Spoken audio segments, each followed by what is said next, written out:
भारत और ऑस्ट्रेलिया के प्रधानमंत्रियों के बीच आभासी शिखर बैठक में जिस तरह दोनों देशों ने आर्थिक व्यापारिक मामलों में सहयोग पर जोर दिया, उससे यही पता चलता है कि भारत विश्व मंच पर अपनी महत्ता स्थापित करने और साथ ही अपने हितों की रक्षा करने में सक्षम है।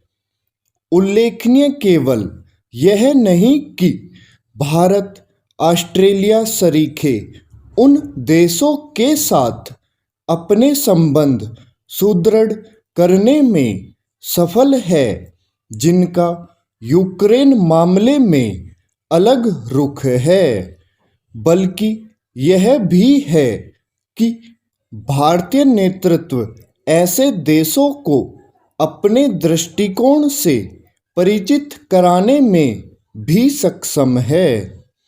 जैसे ऑस्ट्रेलिया उन देशों में शामिल है जो रूस पर प्रतिबंध लगा रहा है, वैसे ही जापान भी।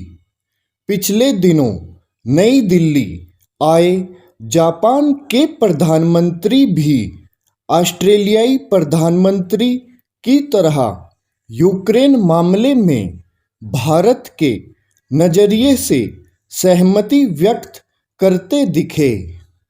ये दोनों देश भारत की भागीदारी वाले उस क्वाड समूह का हिस्सा है जिसका एक सदस्य अमेरिका भी है, और यह किसी से छिपा नहीं कि संयुक्त राष्ट्र में रूस के खिलाफ मतदान के समय अनुपस्थित रहने के बाद भी वाशिंगटन ने न केवल संयत एवं संतुलित प्रतिक्रिया व्यक्त की, बल्कि भारत पर इसके लिए अनुचित दबाव बनाने से भी बचा कि वह उसके पाले में खड़ा हो।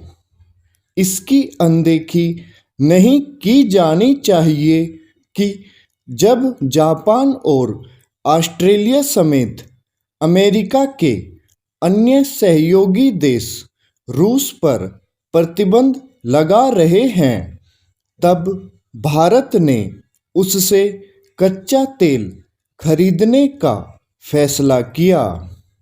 इस फैसले के माध्यम से भारत ने विश्व समुदाय को यही संदेश दिया कि उसके लिए अपने हितों की रक्षा सर्वोपरि है। इस संदेश को विश्व के प्रमुख देशों ने जिस तरह समझा और स्वीकारा, वह अंतर्राष्ट्रीय स्तर पर भारत के बढ़ते कद का परिचायक है। इसका श्रेय प्रधानमंत्री नरेंद्र मोदी को जाता है, जो अंतर्राष्ट्रीय संबंधों के मामले में भारतीय हितों को सर्वोच्च वरीयता देने और साथ ही स्वतंत्र विदेश नीति पर कायम रहने के अपने संदेश को बार बार व्यक्त करते रहते हैं। निसंदेह विश्व मंचों पर इस संदेश को रेखांकित करने में एक बड़ी भूमिका विदेश मंत्री जयशंकर की है। कोरोना और फिर यूक्रेन संकट के दौरान उन्होंने अंतर्राष्ट्रीय स्तर पर जैसी सक्रियता दिखाई, उसकी मिसाल मिलना कठिन है।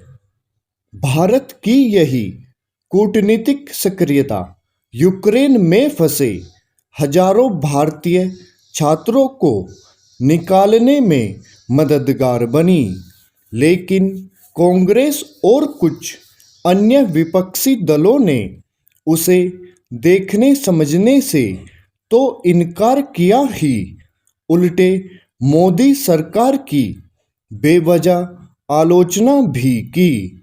अंधविरोध से उपजी इस आलोचना का कहीं कोई मूल्य महत्व नहीं था, क्योंकि युद्ध क्षेत्र में फंसे लोगों को निकालना आसान नहीं होता।